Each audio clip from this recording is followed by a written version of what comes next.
Une licence de logiciel est un contrat par lequel le titulaire des droits d'auteur sur un programme informatique définit avec son co-contractant, c'est-à-dire l'exploitant ou l'utilisateur, les conditions dans lesquelles ce programme peut être utilisé, diffusé ou modifié.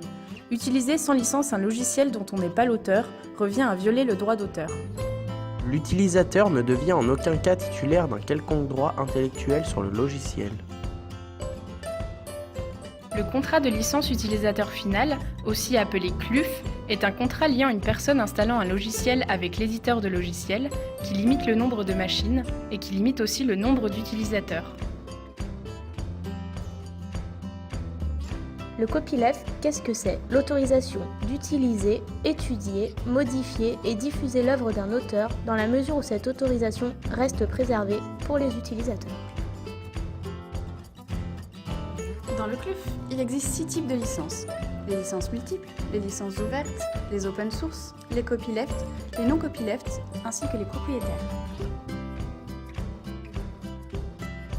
Deux modes d'agrément de contrat, très couramment utilisés, sont critiqués car souvent considérés comme de la vente forcée. Tout d'abord, le Shrink Wrap License. Il s'agit d'un encart sur l'emballage du logiciel précisant que lorsqu'on ôte le cellophane, ou un sceau autocollant, on accepte de fait le contrat qui est dans la boîte.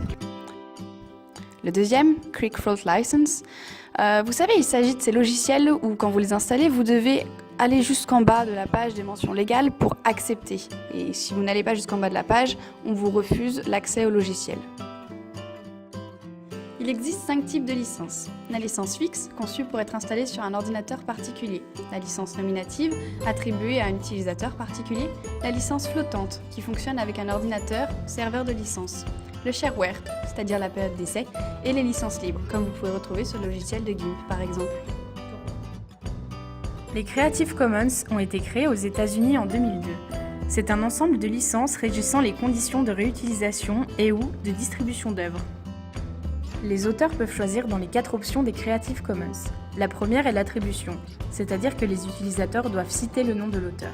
Il y a aussi l'interdiction d'utilisation commerciale, l'interdiction de modification et le partage dans les mêmes conditions. À l'aide des 4 options Creative Commons, l'auteur peut réaliser 6 combinaisons afin de protéger son travail.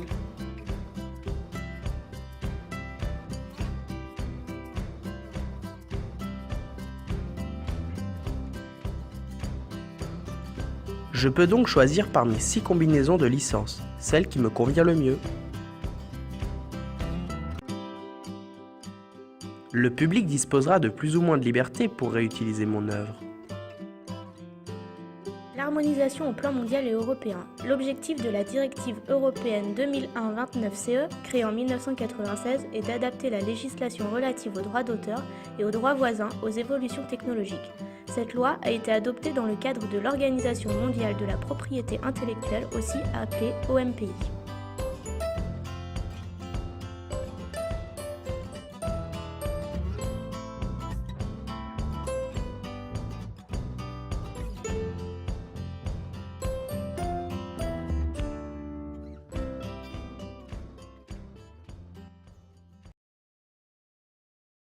Created using Powtoon.